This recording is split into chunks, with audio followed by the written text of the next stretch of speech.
Chris Hennig reporting to you live from the Natchez Trace Bridge area, about 5 minutes from my house in Franklin, Tennessee. It's a lovely, warm November day, and I'm going to give you a tour of the gear I use during my summer portion of the hike on the Appalachian Trail.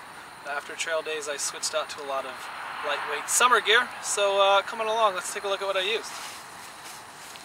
First thing I switched out after trail days, I went to a summer bag.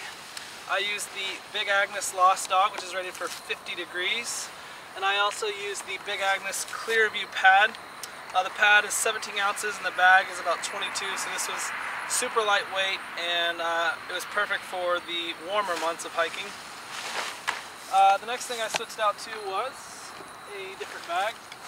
I switched to the Granite Gear Vapor Trail, which is just over 2 pounds, maybe 2.5. The only complaint I had was that the straps would kind of come loose, so I'd actually have to tie the belt strap to keep it from coming loose throughout the day. But other than that, it was a nice, sturdy, lightweight bag for summer months.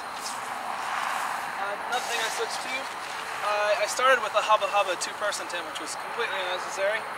So I switched out to this Henry Shire's tarp tent. This is the Rainbow. I think it's 32 ounces, so just shy of 2 pounds. I actually preferred sleeping in shelter, so I didn't use it a whole lot for the nights I did have to use it.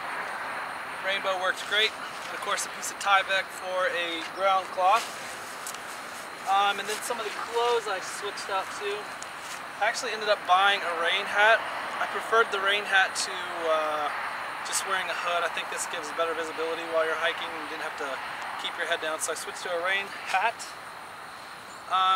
These are ultralight running shorts, which I really enjoyed towards the end of the trail, and of course an ultralight running shirt, which was great.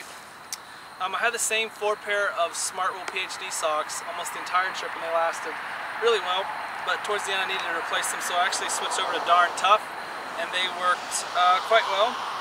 Last but not least, shoes. These are the shoes that got me up Mount Katahdin. These are Salomon XT Wings. I think I've got somewhere between 400 and 500 miles on these. I wish I had started with Salomons because these were immediately comfortable right out of the box. Absolutely loved them. My only complaint, I did end up breaking one of the tension straps, but I was able to just retie it to one of the aglets. So yeah, Salomon shoes. So that's the gear I use during the summer. If you want to see more of my hiking gear, just log on to my website, 2200miles.com. You can find out about why I hiked, and you can also sponsor a child through my website.